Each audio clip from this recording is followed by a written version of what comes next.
Hello साथीहरू नमस्ते good morning र हजुरहरू कस्तो हुनुहुन्छ सन्चै हुनुहुन्छ भनेर आशा सोचेको छु हो। र एकदम आज चाहिँ म र सरोज यहाँ जङ्गल आएको थियौँ। म त धेरै भयो यतापट्टि नआएको अन्त यहाँ चाहिँ हामीले आज चाहिँ दाउराहरू खोज्नु जाउँ है भनेर आएको थियौँ। हेर्न सक्नुहुन्छ उसले चाहिँ यहाँ फाँड्दैछ। ऊ चाहिँ यहाँ फोटो खिच्ने अरे सरोज चाहिँ हो। हाम्रो चाहिँ टी गार्डन बन्द भएको धेरै वर्ष भइसक्यो है। हाम्रो चाहिँ के भन्छ सरोज अब कलेज भेली के भन्छ धोत्रे कलेज भेली है। धोत्रे कलेज भेली टी गार्डन पर्छ हाम्रो चाहिँ धोत्रिया बालासन पर्छ। अन्त धेरै भयो हाम्रो चाहिँ टी गार्डन बन्द भएको। उसले मजाले फाँडे यहाँ फाँडेर चाहिँ पुरा जङ्गलले यो उयो भएको थियो छोपिएको थियो जङ्गलले। अन्त ऊ चाहिँ यहाँनिर फोटो खिच्नु रविना भनेर उसले फाँडेर चाहिँ चढ्दैछ हो। यो देख्दा चाहिँ अब हामीलाई पनि पहिला हामी चाहिँ यहाँनिर केटाकेटीमा यस्तो साह्रो बदमास थियौँ कि यति साह्रो बदमास थियौँ। यो टेसल देख्दा चाहिँ मलाई पहिला हाम्रो बाल्यकालको चाहिँ पुरा याद आयो सरोज। बाल्यकालको चाहिँ मलाई पुरा याद आयो साथीहरू। यो टेसल देख्दा चाहिँ यहाँबाट बाटो थियो हो। तर अब यस्तो त थिएन। अहिले त मान्छेले पनि यतिको चाहिँ फाँडेको छ आफ्नो आफ्नो यो पत्ती टिपी खाने उयो गरेको छ नि त फाँडेको छ हो। अन्त पक्कै फोटो पनि खिचिदिन्छु ल। म पनि चढ्छु ल।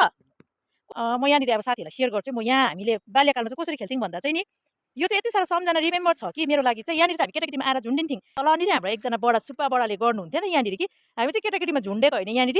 हुनु पनि यहाँबाट झुन्डेर हात छोड्नु चाहिँ छोडेन यता टर्मल चल्थ्यो हो। अन्त यहाँबाट यस्तो उकालो गएर माथि यो डिलबाट चाहिँ यहाँ डिलमा यो रुख देख्दैछ नि यो दुइटा रुख यहाँनिर चाहिँ हात छोड्नु पर्थ्यो। यहाँ चाहिँ तल थिच्रिन्थ्यौँ हामी। अन्त फेरि फेरि यहाँबाट फेरि चढ्थ्यौँ होइन ओह्रालो जान्थ्यौँ होइन ऊ तल भिड छ। यो दोरी अलिकति तार देख्दैछ यहाँबाट ओह्रालो गरेर फेरि ऊ तलनिर हात छोड्थ्यौँ। हात छोड्नु बिर्स्यो भने चाहिँ उकालै लान्थ्यो ठुलो डिल छ यहाँदेखि ओह्रालो पनि ठुलो भिड छ हो। अन्त कहाँबाट देखेछ र बडाले हामीलाई सोडकाना हान्नु है। हामी त देखौँ न रौसिँदै ओहोरदोहोर गर्दै थियौँ यहाँबाट कि आमाम केटाकेटीमा सोडकाना लगाएको मलाई उयो एक हप्ता ज्वरो आएको छ। सातो गएछ क्या हौ सोडकाना हानेको घुङ्रिङको बेतले घुङ्रिङको बेतले सोडकाना हानेको सट हानेको कि त्यहाँदेखि त म त घरमा पुग्दा त काम ज्वरो आएको केटाकेटीमा। त्यो चाहिँ मलाई पुरा सम्झना छ। हुन त बडाले जे गर्यो हाम्रो लागि चाहिँ राम्रै गरेको थिएछ हो। हामीले चाहिँ पुरा मन दुखाएको त्यति बेला हो हामीलाई कुट्यो भनेर। त्यहाँबाट चाहिँ घरमा त्यहाँदेखि चाहिँ घरमा पुगेर ज्वरो आयो। त्यहाँदेखि चाहिँ बडा सम्झाउनु आएको थियो नानीहरू यसरी यसरी यहाँ उयसमा यहाँ टाउरमलमा झुन्डिँदो रहेछ है भनेर पापालाई भन्नु आउनु भएको बडा हो। त्यस्तो यादहरू आयो नि। म धेरै भएको थियो योपट्टि यतापट्टि जङ्गल आएको। यहाँ चाहिँ हाम्रो घरदेखि अलिकति टाढो पर्छ नि त तेर्सो पर्छ तर टाढो पर्छ। यहाँ अहिले चाहिँ म र मेरो हस्बेन्ड आएको छौँ दुईजना जङ्गलमा हो। पहिला पहिलाको याद आयो नि हौ मलाई त यहाँनिर। म अब यहाँ फोटो पनि खिच्छु है सरो खिचिदिउँ ल।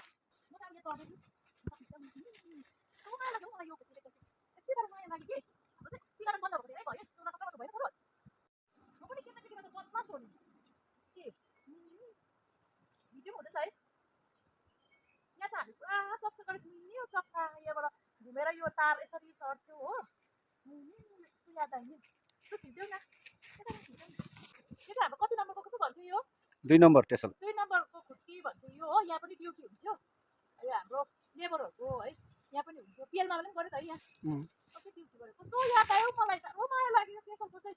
यसको उयो थियो नि यहाँ छैन सरो के यसको सामान बोक्ने फोटो पनि खिच्दैछु मैले हेर्न सक्नुहुन्छ। यो के त रासिनहरू बोक्नु कोइलाहरू बोक्नु हो मान्छे पर्दैन गाडी पर्दैन। यो चाहिँ अब ब्रिटिसकालीन समयको हो नि त हो। छैन नि अहिले हाम्रो प्रोपर्टीहरू सक्यो टी गार्डनको प्रोपर्टीहरू पनि यस्तो भएर गयो हो।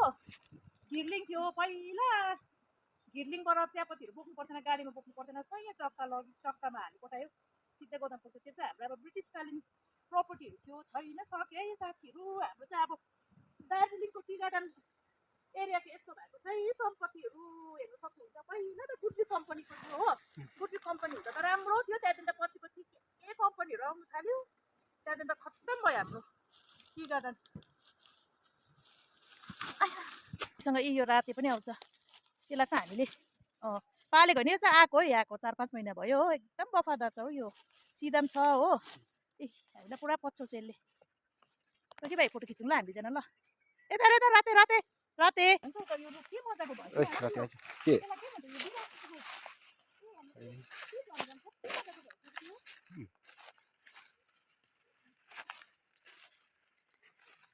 तेर्सो उता उसको बाँसको झ्याङमा त्यहाँ बाँस काटेको छ नि अर्को राते राते।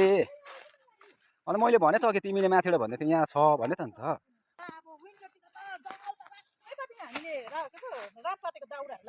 अहिले खोज्नु छोड्यो। अहिलेको चाहिँ ग्यासहरू भयो नानीहरू सुविधावादी भएको छ होइन।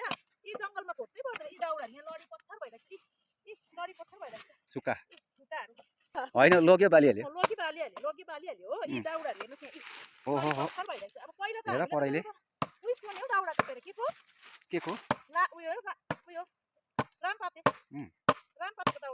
यो चाहिँ के को यो त कुनै के को हो ए लु काट्ने मान्छेले याद भएन यो के को हो भनेर सुकिसकेको छ अहिले त ए बाटो जङ्गलमा दाउरा त्यति बेला त बिहान नै भेट्नु पर्छ त फेरि हो नि दाउरा पाउँदैन अरू छिटो गइदिन्छ कि भनेर है अरू छिटो गइदिन्छ कि प्लग पाउँदैन कि भनेर हो अहिले त दाउरा छ भने पनि लाग्दैन वनमा राखेको उयोहरू अहिले त त्यो नानीहरूले त यसरी काटेको पनि छैन त्यो भएर त नाना छोरी बिमार रोग हामी त गर्नु छोडिसक्यौँ हामी त गर्दैनौँ अरू म त कति बाटमा आएकै साथीहरू जङ्गल हो कति बाटमा आएको जङ्गल हामी त सुविधावादी भयौँ भविष्यमा गएर हाम्रो नानीहरूले के गर्छ होला यति काट्दै यसरी गल्छ के भयो के फाइदा भयो कच्चा न कच्चा भइसकेको छु अन्त नानीहरू चाहिँ कसरी चाहिँ त्यो लामो त छोड्नु तलको कि त्यो लामो हेरेर म तिमीलाई बनाइदिन्छु अब त तिमी हत्तु भयो हुनु पनि कति बातमा दाउरा काटेको होला साथीले ल ल ल ए हाम्रो साथमा टमी ए राते पनि आएको छ मलाई टमी भन्नु मन त आउँछ ए मलाई त बानी हराइसकेको छ हेर्नु सक्नुहुन्छ उसलाई काट्नुलाई केही बेला यसरी जङ्गलहरू पनि आउनुपर्छ ऊ त आउँछ धेर जसो आउँछ कि म त एकैछिनमा हत्तु भएर उसलाई काट्नु लाउँदैछु अब जङ्गलहरू नआएको पनि धेरै भयो हो त्यही हो घरको काम ड्युटीले भ्याइँदैन त्यो भएर अलिक बानी पनि हराइसक्यो हामीलाई पनि ए यहाँ राति पनि पछ्याउँछ यसरी हामीलाई हो म चाहिँ एकछिनमै गलेर उसलाई काट्नु लाउँदैछु